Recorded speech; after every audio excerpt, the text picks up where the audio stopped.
Police Minister General Bheki Cele will visit the Western Cape to join the SAPS in his Zizojika Izinto campaign. And our reporter Carmel Loggenberg-Roberts is there, and she joins us now. A very good morning to Carmel. Thank you so much for your time. Do you want to take us through today what we should expect?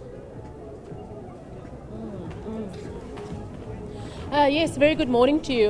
We are currently now in Mitchell's Plain and the promenade. We were expected to see the Police Minister Bheki Cele, who's expected to come and address some of the police officers here today. Now, his movements today is part of a program which is known as the Safer Festive Season Operations. He's expected to go to several public spaces, speaking to some of the motorists, speaking to the communities about plans that are taking place throughout the festive season, police officers on the ground. Now, what we do know, one of the places that he will be going to is Nyanga.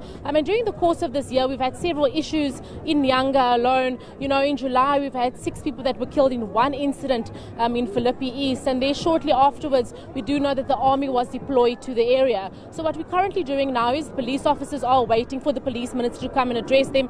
And then from there on in, he's expected to go to several places, including Nyanga and Kales River, where he'll be engaging with members of the community about the police's plans for the festive season.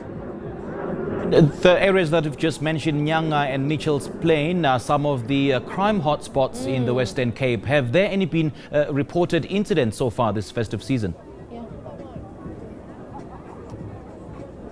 You know what, we can confirm that on Christmas Day alone, 3 people were killed in different incidents. Now, it wasn't incidents that took place in Nyanga or Mitchell's Plain, but 2 women were shot and killed in Ravensmead on Christmas morning. And we also do know of one man, a 28-year-old man, that was killed in Kraaifontein.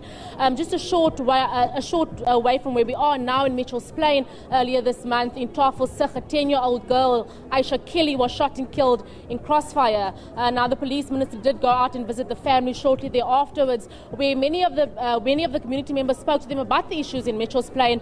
There he also did announce that since the deployment of the army to the Western Cape, there have been at least 2,600 arrests since Operation Lockdown and more than 1,000 firearms confiscated since then. But you know, it does also speak to the issue about, as it continues here across the Cape Flats, members of the community have also told us during various interviews that they feel that this deployment hasn't yielded any results, especially if you look at the innocent murder of Aisha Kelly, who was shot and killed in alleged gang crossfire.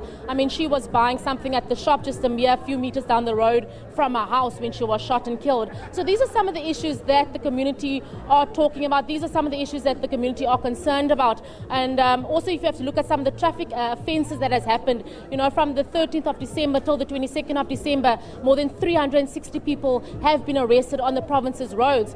More than half of those have been due to alcohol and people that are driving under the influence of alcohol. So these are some of the issues that are currently taking place over the festive season, and some of the questions that we believe some people would raise while the police minister is doing his various visits across the Cape Flats today. All right, Carmel, I'm going to let you go while you await the arrival of the police minister to give instructions to his force. Thank you so much for your time. That was a reporter, Carmel Loggenberg-Roberts, speaking to us live from the Western Cape.